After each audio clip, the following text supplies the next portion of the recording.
he is, Carlos Condit, and he's here on the couch, He's Aaron. here. Great to have you here, Carlos. Good to meet you.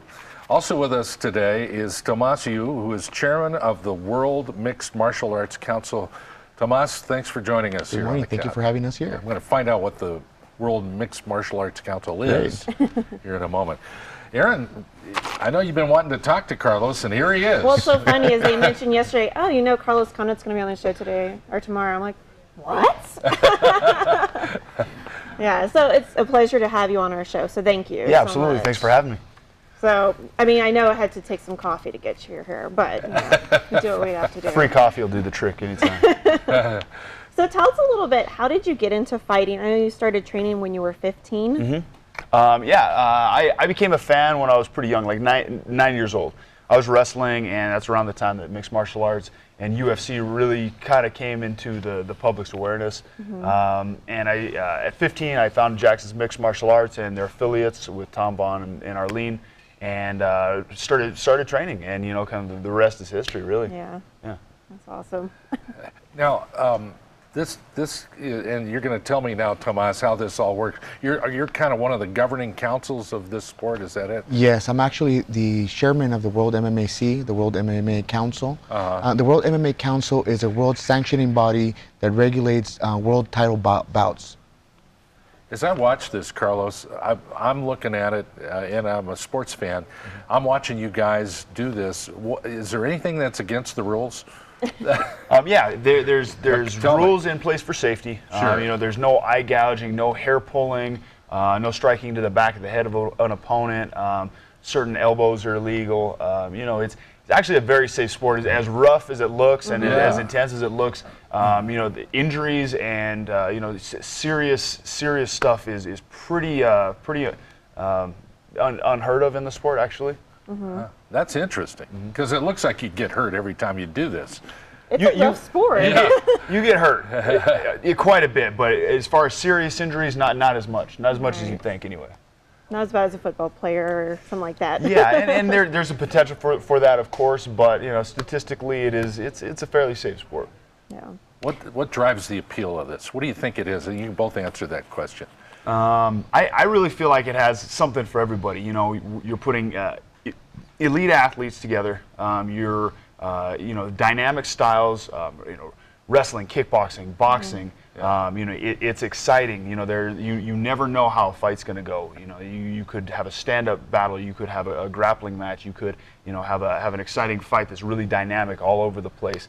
I think that there's a reason why this sport is growing so fast. Mm-hmm. I feel like there's people who don't get it yet, and then there's MMA fans, because I really feel like there's most people who are going to come around. Yeah.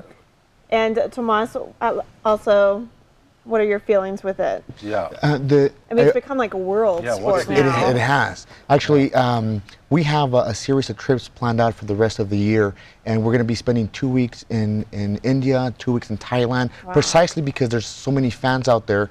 There's promoting companies calling us to make sure that it can be in line for world title bouts, right? They're trying to get fighters over there, right, and create bigger bouts, world known. Now, the aggression that people think, the unsafety, as a parent, I would say like, wow, that is so dramatic. I don't want my kids training. But like Carlos said, it is highly watched out for. That's bodies like us exist to make sure there is regulations and fighter safety. It's funny because it is more thrilling to watch than boxing nowadays, right? I'm a big fan of boxing as well, right? But on Saturdays, well, you're gonna watch the fight. I'm like, which one am I gonna watch? Is it MMA or boxing? That's a no-brainer. Carlos, I love talking to elite athletes, and I consider you one. When you're in the heat of the moment, do you sense the crowd around you, or are you just zoned in on your opponent and what you have to do personally? What's going on with you in that moment? I think there's some conscious awareness of the crowd, of what your coaches are saying, but a lot of these things are trained. The techniques are trained so much. It's really muscle memory and instinct. So your mind is going, but you are supremely focused on the guy across the cage from you who's trying to end your night basically. Yeah. Well, it's like before you go out there, it's like you have to get all revved up, and it's like you put on this whole new role. Mm-hmm. It's a whole other person. Yeah, absolutely.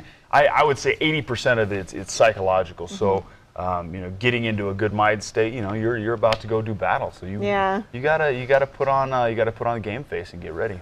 Go back to MMA for a sec. I want to talk more about that. All right. Now looking at you, you don't look like, I kind of expected more like a football linebacker physique, but you're very lean and you're very, is that what the training calls for, or does it call for a guy to be bulked up and big? Well, see, there's all different body types in the sport, and so we have to make weight classes. Yeah. We have to make what do you weigh? I fight at 170 pounds, which is welterweight. So yeah, and there's different body types within the weight class. There's short, stocky guys that you would, that like the body type you're talking about. Yeah. There's taller, lanky guys, and each body type kind of lends itself to a different style and different techniques. I see. There's different advantages for a short guy as opposed to a lanky guy like myself.